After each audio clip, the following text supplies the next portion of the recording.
نحمد ونصلي على رسوله الكريم اما بعد فاعوذ بالله من الشیطان الرجیم بسم اللہ الرحمن الرحیم الصلاة والسلام علیک یا سید الانبیاء والمرسلین الصلاة والسلام علیک یا سیدی یا نبی اللہ صلی اللہ تعالی علیہ وآلہ وسلم۔ حضرت موسیٰ علیہ السلام کو اللہ رب العزت نے کلام عطا فرمایا جس کے ذریعے سے وہ اپنی قوم سے خطاب کرتے تھے، انہیں دعوت حق کی تبلیغ دیتے تھے۔ ان میں سے چند لوگ تو آپ کی پیروی کرتے تھے، جبکہ زیادہ تر آپ کی اس دعوت توحید کو رد کر دیتے تھے۔ اس کے بعد جناب حضرت موسیٰ علیہ السلام کو اللہ تعالیٰ نے یہ طاقت عطا فرمائی، جس کا ذکر اللہ رب العزت نے قرآن مجید میں بھی فرمایا ہے کہ آپ کو مردوں کو زندہ کرنے کی طاقت عطا ہوئی بارگاہ الہی سے۔ لہذا آپ نے اس معجزہ کے بنیاد پہ اللہ تعالیٰ کی توحید کا پیغام تھوڑا تھوڑا کر کے لوگوں تک پہنچانا شروع کیا، اور ایسا ہی ہوا جیسا کہ حضرت موسیٰ علیہ السلام کے ساتھ ہوا تھا۔ آپ کی قوم میں سے کچھ لوگوں نے آپ کی اس دعوت کو قبول کیا اور کچھ نے قبول نہ کیا۔ اب یہاں پہ ضرورت تھی کسی ایسی ہستی کی، کسی ایسی پرسنالٹی کی جو خود روبرو اللہ رب العزت کے ساتھ جس کی ملاقات ہوئی ہو، تاکہ کفار و مشرکین کے طعنوں کا جواب دیا جا سکے اور ان کی اس حجت کی دلیل ہو، اور جن کے آگے یہ بات رکھی جا سکے کہ میں خود اللہ رب العزت سے ملاقات کر کے آیا ہوں، اور جو اللہ تعالیٰ کی توحید کی گواہی دے سکے، جو وحدانیت کا سبق اور درس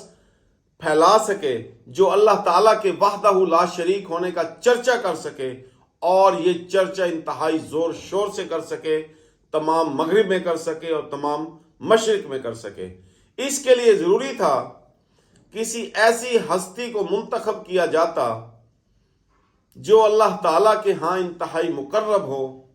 صادق و امین ہو، اور یہی وہ ہستی تھی جو آقائے دو جہاں، نور مجسم، سید عالم، نبی آخر الزمان صلی اللہ تعالی علیہ وآلہ وسلم کی تھی۔ کفار مکہ آپ کو صادق اور امین جانتے تھے، لہذا اس بنیاد پر جب آپ نے اللہ تعالیٰ سے آپ کی ملاقات ہوئی، آپ معراج شریف سے واپس آئے، اور آ کر جب آپ نے لوگوں کو بتایا اور لوگوں کی زبانیں بند ہوئی، ان حجت کرنے والے لوگوں کی، ان مشرکوں کی، ان کافروں کی زبانیں بند ہوئیں جو آپ پر اعتراض کرتے تھے، آپ کی دعوت تبلیغ کو ٹھکراتے تھے، دعوت حق کو ٹھکراتے تھے، اللہ رب العزت کے وحدہ لا شریک ہونے کو رد کرتے تھے۔ جب ان کو اس بات کا جواب مل گیا اور اللہ تعالیٰ اپنے محبوب کریم سے راضی ہوا، تو یہ لازم تھا کہ اللہ تعالیٰ بھی پھر اپنے محبوب کے درجات و مراتب لوگوں کے اوپر اشکار فرمائے۔ جس طریقے سے آقائے دو جہاں نے اللہ تعالیٰ کے وحدہ لا شریک ہونے کی گواہی اور ثبوت پیش کیے، and he was the only personality on the earth who was the eye witness of one God۔ جب لوگوں کو اس بات کا احساس ہو گیا کہ آپ اللہ تعالیٰ کی وحدانیت کا پرچار کر رہے ہیں، تو وہ مزید کھل کر آپ کی مخالفت کرنے لگ گئے۔ تو اب یہاں اللہ تعالیٰ کا اسلوب دیکھیے جو اللہ تعالیٰ نے قرآن کریم میں اپنایا ہے۔ اللہ تعالیٰ نے کسی بھی نبی کی قسم نہیں کھائی، لیکن اللہ رب العزت نے اپنے پیارے نبی کی، اپنے پیارے حبیب کی قسم بھی کھائی ہے، اور آپ کی عمر مبارک کے قسم کھائی ہے۔ آپ کی عمر مبارک کا ایک ایک لمحہ ہمیشہ یاد الہی میں گزرا ہے، اور یہ اسی کا صلہ ہے، گو کہ ہم اس قابل نہیں کہ ہم آپ کی امتی ٹھہرائے جاتے۔ یہ اللہ تعالیٰ کا ہم سب کے اوپر ایک بہت بڑا احسان ہے کہ اس نے ہمیں، ہم جیسے کمتر لوگوں کو، ہم جیسے گھٹیا لوگوں کو اپنے عظیم نبی کی امت کے لیے منتخب فرمایا۔ زی وقار بہنوں اور بھائیوں، صرف اسی بات کے اوپر اگر ہم زندگی بھر اللہ تعالیٰ کا شکر ادا کرتے رہے کہ اس نے ہمیں اپنے پیارے حبیب پاک کی امت میں سے منتخب فرمایا، تو ہم اس کا یہ احسان، یہ بدلہ، یہ کرم، یہ نعمت بھی نہیں چکا سکتے۔ زندگی بھر اگر ہم سجدے سے سر نہ اٹھائیں تو تب بھی یہ ہم اللہ تعالیٰ کا یہ شکریہ ادا نہیں کر سکتے، نہ ہی ہم اس شکریہ کا حق ادا کر سکتے ہیں۔ اب جب اللہ تعالیٰ نے قرآن کریم میں یہ فرما دیا ان اللہ یغفر الذنوب جمیعا، یہ اس لیے فرمایا کہ اس سے پہلے اللہ تعالیٰ نے فرمایا قرآن کریم میں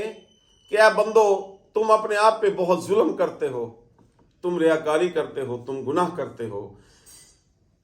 اب یہ بہت پریشانی والا پیغام تھا، یہ تو ہمیں اس امت کے بارے میں بتایا گیا، اس امت کے احوال کا بتایا گیا۔ پھر ساتھ ہی جب یہ حدیث مبارکہ نازل ہوئی، اللہ تعالیٰ نے فرمایا ان اللہ یغفر الذنوب جمیعا،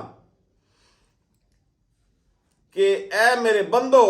میں نے تمہارے تمام کے تمام جملہ گناہ معاف فرمائے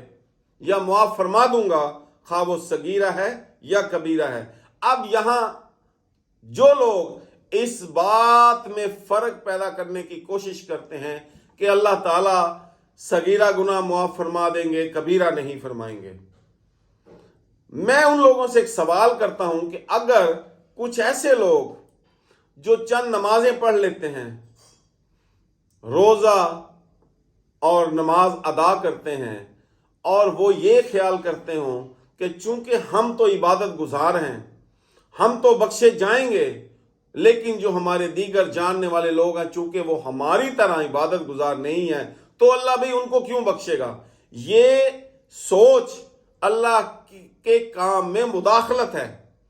وہ رب کریم ہے، وہ چاہے تو گناہ گاروں کو بخش دے، وہ چاہے تو بڑے بڑے صالح اور نیک اعمال کرنے والوں کو بھی پکڑ میں لے آئے۔ اب یہاں ایک سوال پیدا اور ہوتا ہے کہ کیا جو یہ کہتے ہیں کہ صغیرہ گناہ بخش دیے جائیں گے، کبیرہ کی بخشش نہیں ہوگی، کیا میں ان سے پوچھتا ہوں کہ کیا رب تعالیٰ کی بخشش اور رحمت محدود ہے جسے انہوں نے محدود کرنا چاہا ہے؟ بالکل بھی نہیں۔ ہاں، یہ الگ بات ہے کہ ہم سب کو ہر قسم کے گناہوں سے بچنے کی کوشش کرنی چاہیے، خواہ وہ صغیرہ ہیں یا کبیرہ ہیں۔ اب جب یہ آیت مبارکہ نازل ہوئی ان اللہ یغفر الذنوب جمیعا، تو صحابہ کرام رضوان اللہ تعالی اجمعین انتہائی خوش ہوئے۔ آپ خوشی کے مارے اس آیت مبارکہ کو لے کر اہل بیت کے در پہ چلے گئے اور جا کر بتایا کہ دیکھیں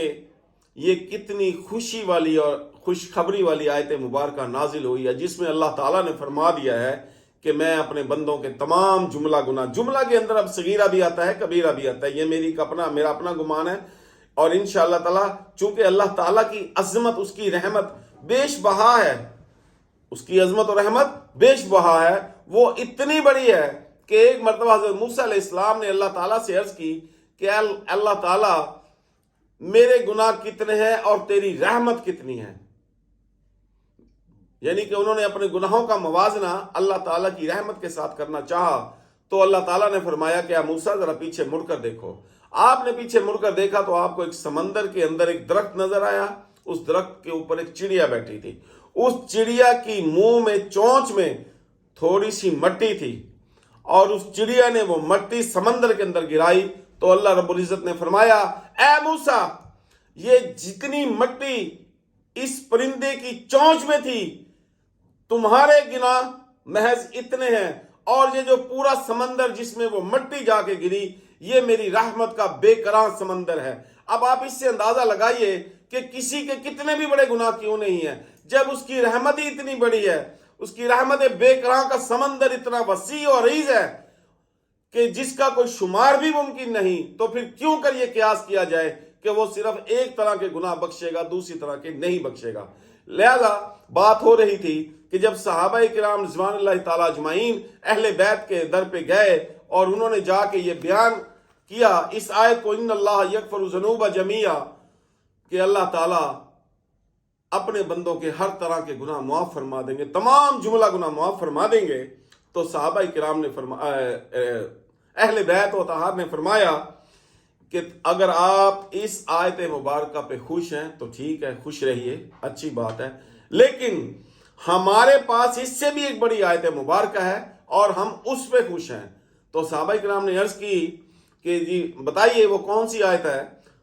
تو اہل بیت نے فرمایا وہ آیت ہے، وہ آیت مبارکہ ہے وَلَا سَوْفَ يُعْطِيكَ رَبُّكَ فَتَرْضَىٰ، کہ اے میرے پیارے نبی ہم تمہیں اتنا عطا کریں گے، اتنا عطا کریں گے، اتنا بے شمار عطا کریں گے کہ آپ راضی ہو جائیں گے۔ اب سوال یہاں یہ پیدا ہوتا ہے کہ کیا نبی علیہ الصلوۃ والسلام کوئی محل لے کر جنت میں راضی ہوں گے اللہ تعالیٰ سے اپنے لیے، یا اپنی نسل مبارک کے لیے کوئی عشیں، کوئی سہولتیں، کوئی درجات لینے کے لیے پہ مطمئن ہوں گے؟ نہیں، ہرگز نہیں۔ آپ مطمئن ہوں گے، آپ راضی ہوں گے صرف اور صرف اپنی امت کی بخشش پر، اپنے صحابہ کرام رضوان اللہ تعالی اجمعین کے درجات و مراتب پر، تابعین کے درجات و مراتب پر، تبع تابعین کے درجات و مراتب پر، اولیاء کرام کے درجات و مراتب پر، مومنین کے درجات و مراتب پر، اور اپنی امت کے عام گناہگار لوگوں کی بخشش پر آپ صرف اور صرف روز محشر اللہ رب العزت سے صرف ایک ہی نقطے پر مطمئن ہوں گے۔ یاد رکھیے گا، وہ نقطہ صرف اور صرف آپ کی امت کی بخشش کا نقطہ ہے۔ وما علینا الا البلاغ۔